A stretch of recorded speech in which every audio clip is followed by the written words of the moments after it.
The Cry of Bahay Toro, a Spark of Revolution, Understanding a Pivotal Moment in Philippine History.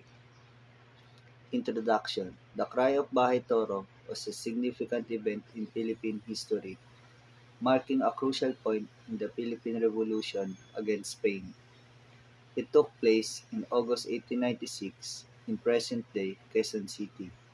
This event was part of a series of revolutionary gatherings where Filipino freedom fighters, known as the Katipuneros, declared their defiance against Spanish colonial rule. But what led to this moment, and why was it so important? Background: the Katipunan and the fight for freedom. Before the Cry of Bahay Toro, the Philippines was under Spanish rule for more than 300 years. The Spanish government imposed heavy taxes, forced labor, and limited the rights of Filipinos.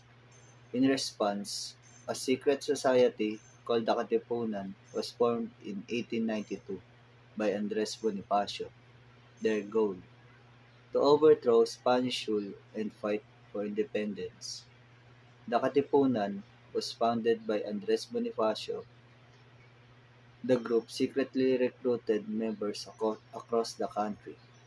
Their aim was to achieve independence through armed revolution. The Spanish authorities discovered the Katipunan. In August 1896, the Spanish authorities learned about the Katipunan's existence through a whistleblower named Teodoro Patino.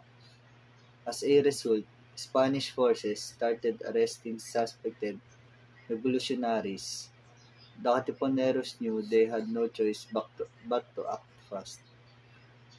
On August 23 or 24, Bonifacio gathered his fellow leaders in Bahay Toro to decide their next move. The gathering at Bahay Toro. Bahay Toro was a barrio where many Katipuneros had gathered. After escaping Spanish persecution, here Bonifacio along with Emilio Jacinto and other revolutionaries held a meeting. Their main question was, should they formally start the revolution despite limited weapons and resources? The Katipuneros were divided. Some wanted to wait, while others, including Bonifacio, wanted to fight immediately.